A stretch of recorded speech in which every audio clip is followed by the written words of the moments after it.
Here's an access point to this wall. Whether there was a tower here or something, I don't know, but there's the continuation of the wall ahead of us. Here, a closer look at this tower. Here we can see how this stairway was built off the wall and giving them access into the tower. I had to move quickly because there's a monstrous tour group behind me. This has either been a purposely truncated older bastion, but it may also give us a hint with that partial wall that goes much higher. That may have been the full height of the wall, and it may have been the leading face of the wall, and this portion beneath it, including these flag rocks that we can see, or flagstone, may have been the walkway for soldiers. The only option I have is to either outrun them or just stand here and wait till they've gone by. This has all been rebuilt, as you can see.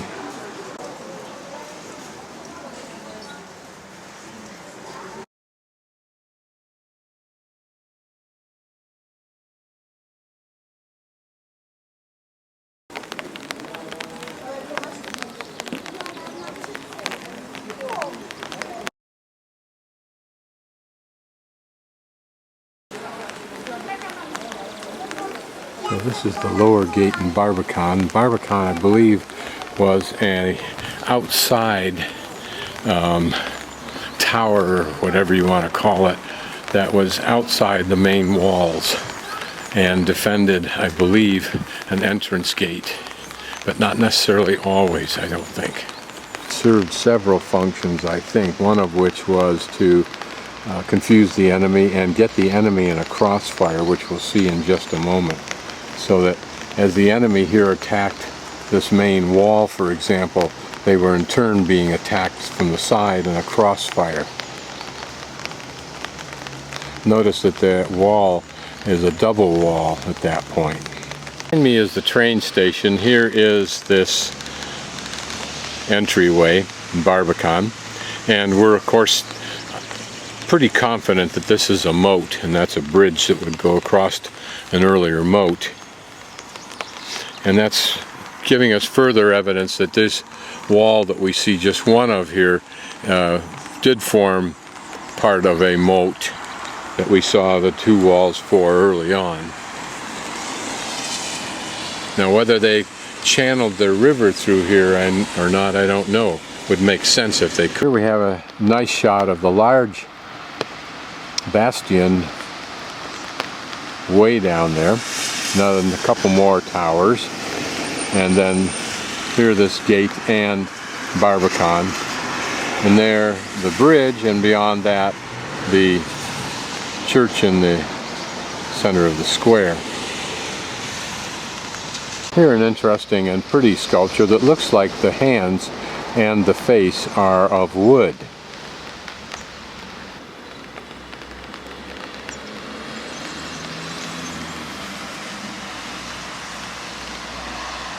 So from this entrance in Bardejov, pan along the wall up towards the church. All surrounding me now is probably a reconstruction, but right here where these wood slats are probably is where a drawbridge was. Although the stones now show no evidence of the gate that would be pulled up.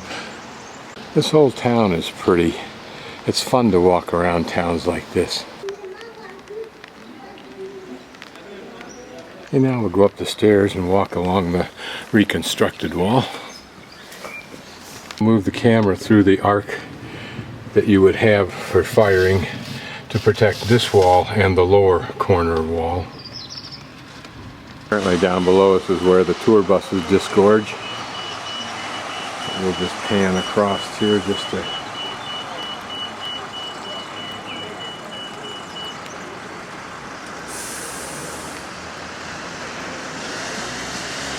and some modern building. I don't know if these are houses or not. Has that look about them, I can't be sure. Here what looks to be a cute little pension. They're an unfortunate reconstruction, at least on the other side where it's just cement. But this gives us an idea of the double wall, at least, design. And we'll continue our attempt to walk around the entire city wall. Now we're walking on the city wall, or at least its path. It may be buried underneath us somewhere. Hopefully it continues on that direction. The wall continues behind the church, leaving the church now on the inside. Whether it was there or when it was there relative to the wall, I don't know. That must be the wall maybe way down there. We are issuing forth from the town hall. Apparently a couple of weddings have taken place in the last little while. This one and that one being photographed. And we'll make another pan of the entire square, looking uphill now. In the far left-hand corner is the tourist office.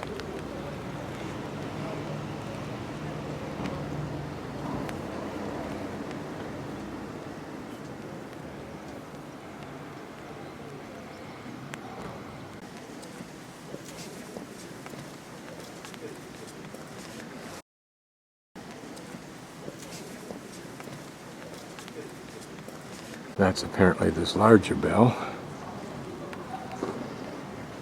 And here the smaller bell is apparently the Jan Church bell.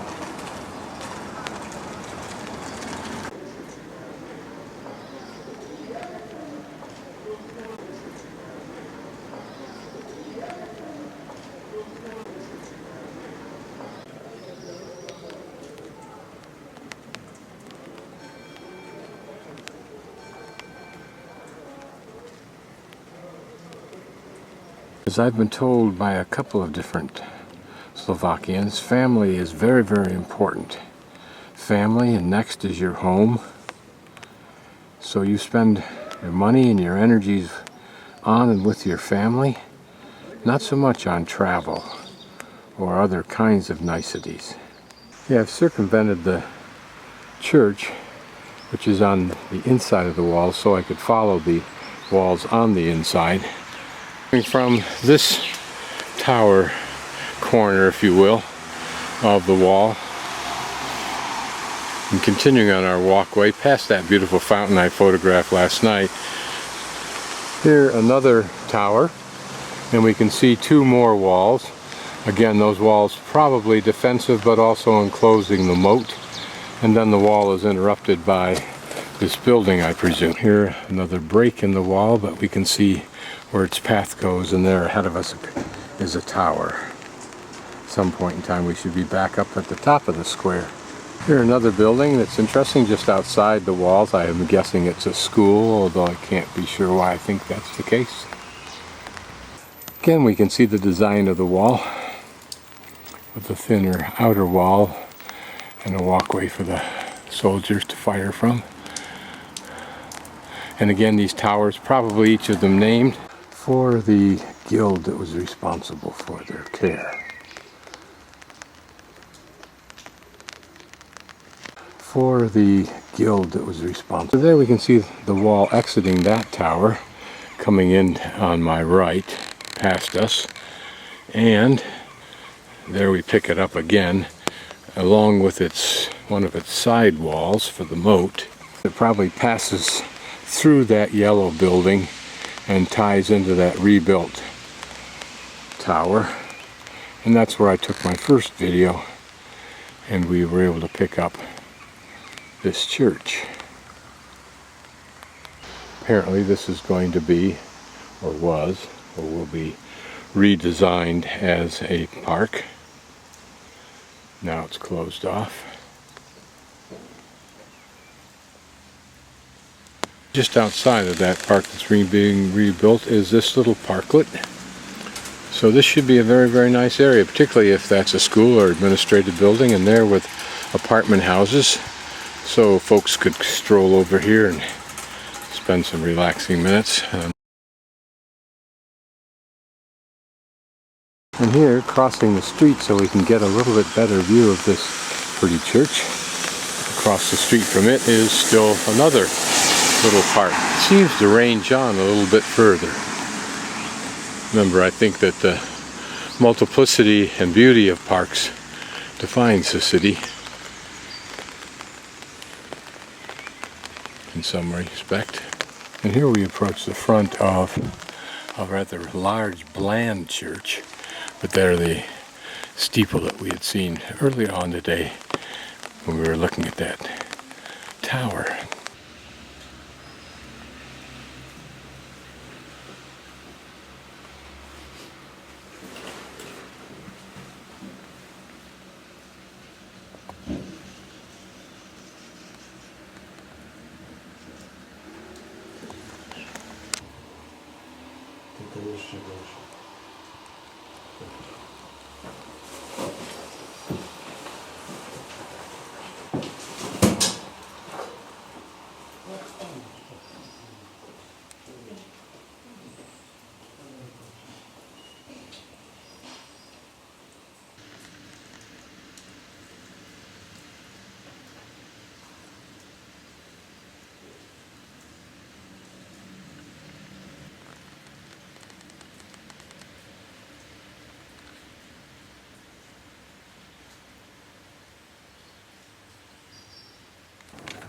Apparently different businesses sponsor, in some fashion, different classes.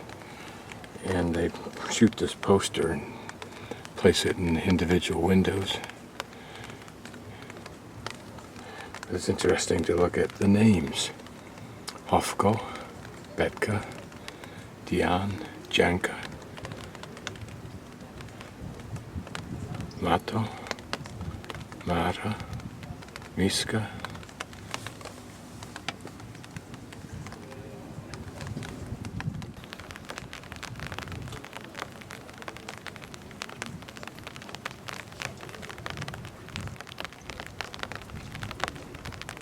This is interesting from the technical school. No women. No girls. One woman is a teacher, apparently. Most of the posters include pictures of them individually and a group picture or more. Inside one of these archways. Whether they were embellished in the early days more so than this, I don't know. Looks old-fashioned. Whether it's really old or not, I don't know, but notice how it was built before they laid this paving stone, and they didn't provide for opening it, so you can't get in more than about 6 inches.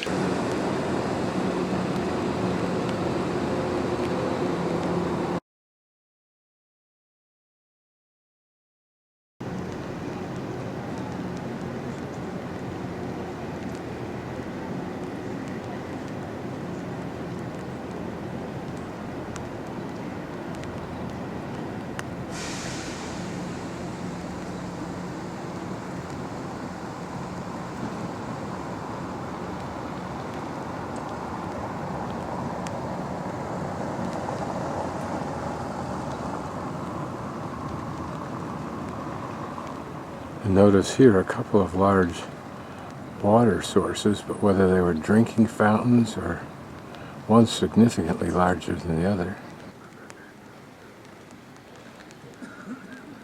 Probably the coat of arms of the city.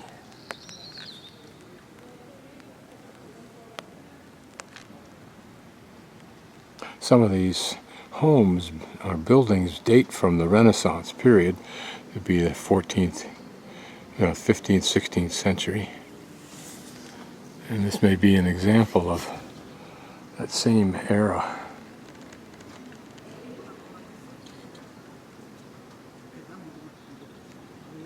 In a public structure.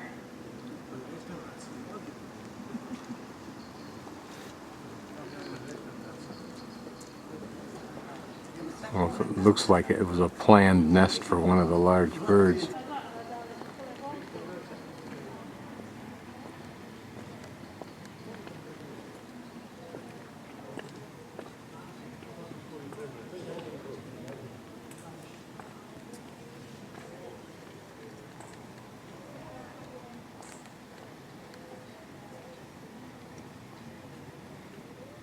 To try and get a close look at the gargoyles or whatever they are that line the peaks of the gables.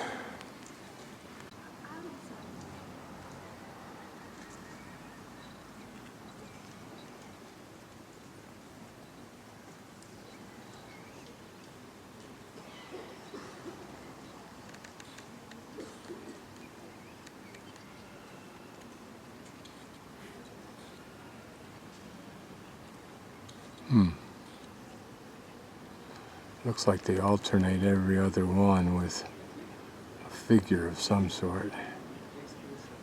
But what is this one?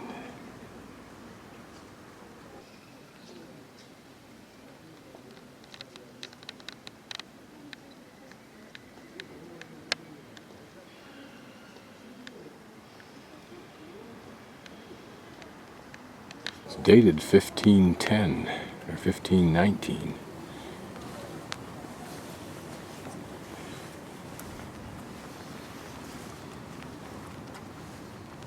It appears that water is supposed to spill out of the building, which it doesn't, and into the basin and then pour out down below, maybe, although maybe that was a door. Looks like this one had some kind of a, that square portion is designed perhaps, is it diagonal? Nope, but somehow to hold that in place. Here are a series of pretty buildings in front of and to the left of the big church.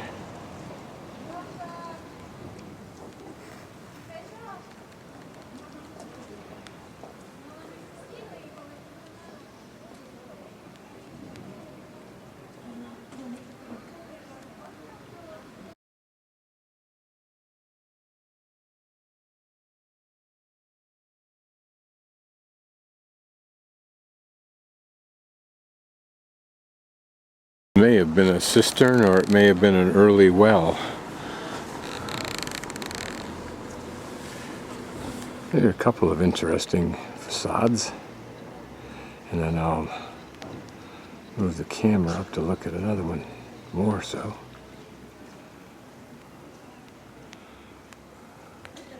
Now this may or may not be older, it may just be a faux treatment of the front.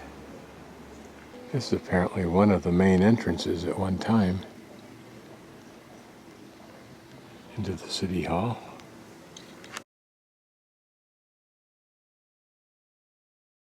Just down the street from my hostel is this, which I think is a modern day equivalent of a Christian Orthodox or Greek Orthodox church. And here's some kind of tower associated with it. Sparkling with gold. Irony is with this closed gate but this knocked out panel here, it almost gives the impression of either, based on that equipment there, being brand new or unused, or both.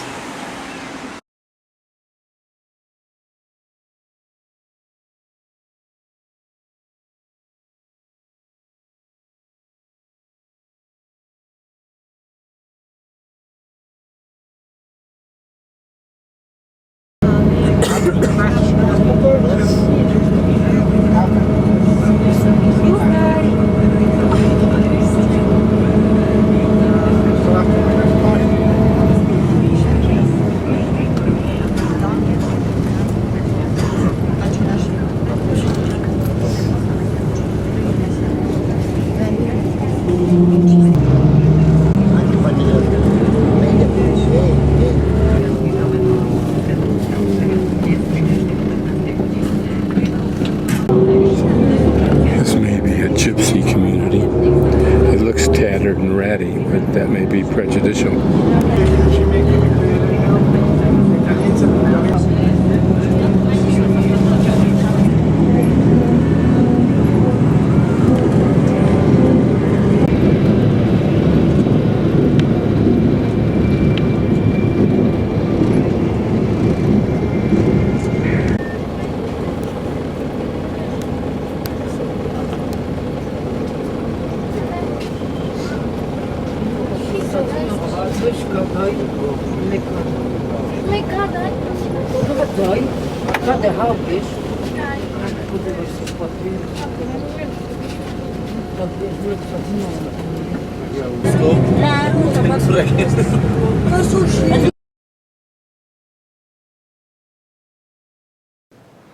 So I'm inside the Roman Catholic Church of Saint Egidius, Egidius, E-G-I-D-I-U-S, a 15th century.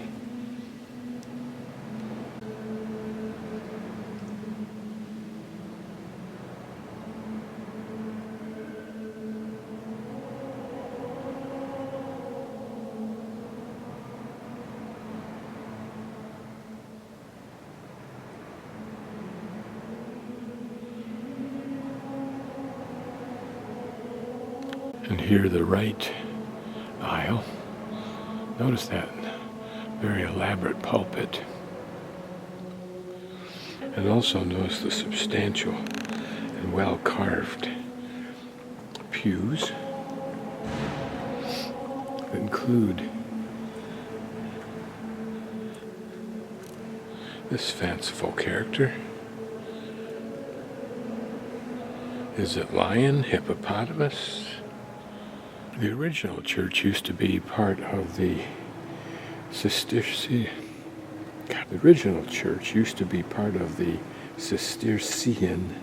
monastery, which was built in 1247. This Gothic interior has 11 original altars. By that I assume they mean these that we're looking at here. Here's some older pews that might have been closer to the altar in their original use. I try to show each of these altars. They go from 1400 to, I think it was 1550.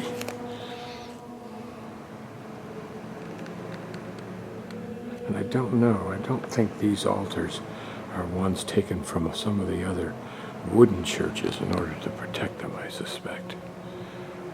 I think those are in museums.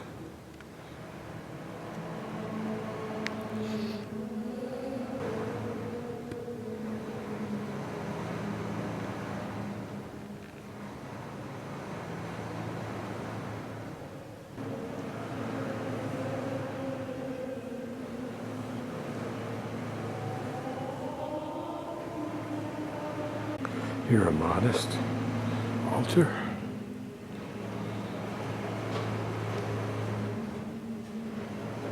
And here a large and elaborate altar with a large 3D scene in the center. I'll come back in a moment and take a closer look at that.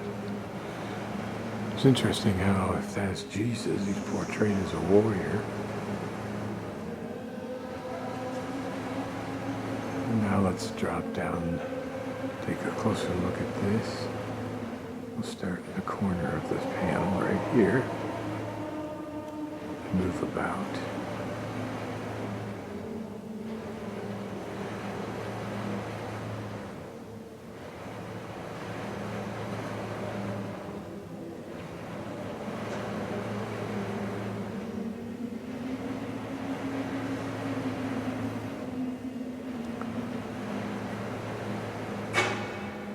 Perhaps the three wise men? I don't know. Not really. There's 4, 5.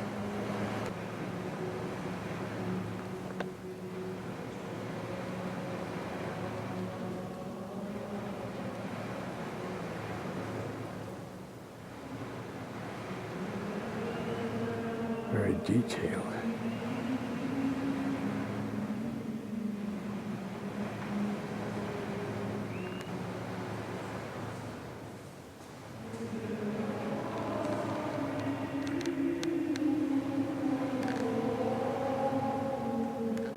Looks like that might be gold plating or gilding.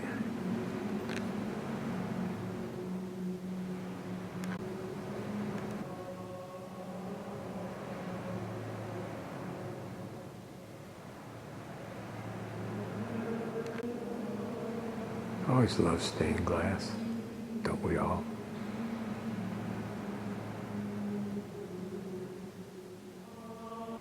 I'm videoing these, all of them, as my normal anality But to an knowledgeable art person and religious person, they could be quite meaningful. One of the saints offering bread to somebody, but Jesus apparently having a basket of bread also. It's interesting to imagine for how many decades, if not centuries, how many people have prayed in front of this, into this. It looks like a rather melancholy night. And here, I think, is a baptismal font. Cover on top hinges up. Here in a side chapel, another altar. Yes, this is a 15th century font.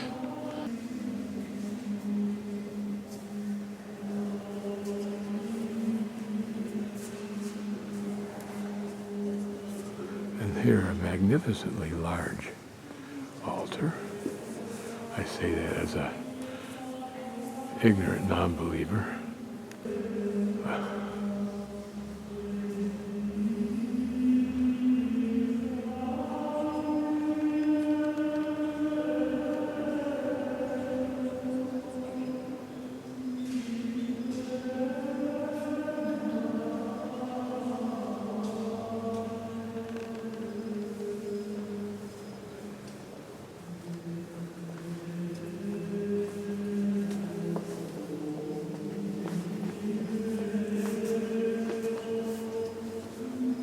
I don't know what this elaborate pedestal-like tower is, although I've seen things similar to this before. It may be that in that portion we've just passed is a reliquary, in other words, a piece of whoever St. Egidius was. There, a very lovely organ spanning the entire width of the nave.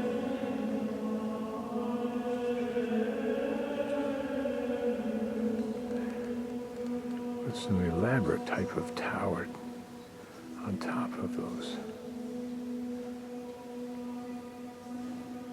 tubes.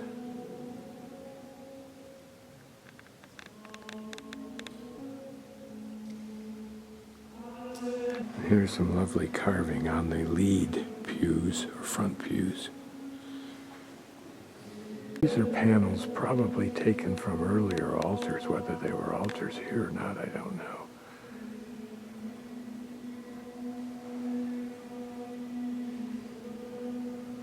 But they might represent some very early art.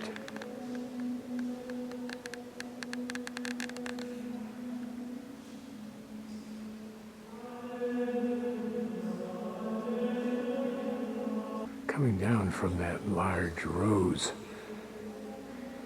stained glass, I want to try to peek inside here and look at what is partially hidden with pretty couple of stained glass windows.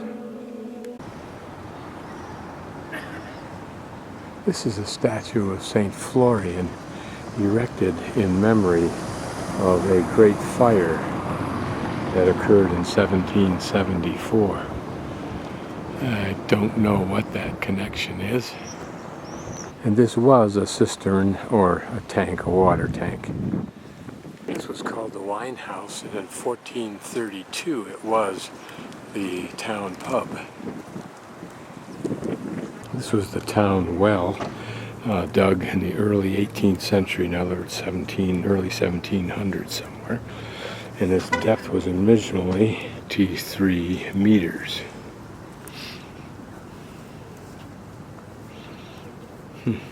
This is house number 26. It has a well-preserved Gothic entry there on the right, and a depiction of the coronation of the Virgin Mary.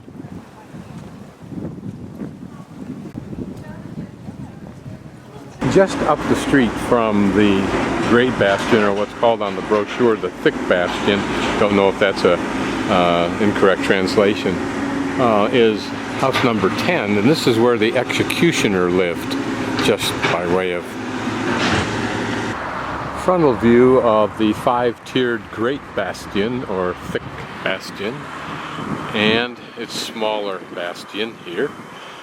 And then we're going to work our way up now to what I think is called the Upper Tower. Here another view of the double wall system that held in the moat and also may have been defensive. Here you can see what appears to be a secondary ledge.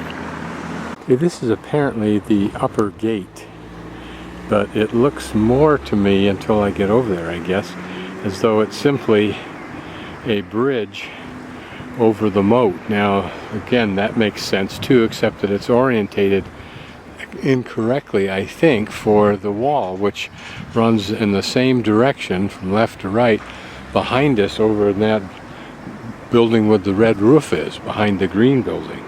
But in any event, if that's what it is, the wooden lift bridge was removed and replaced with stone in 1770.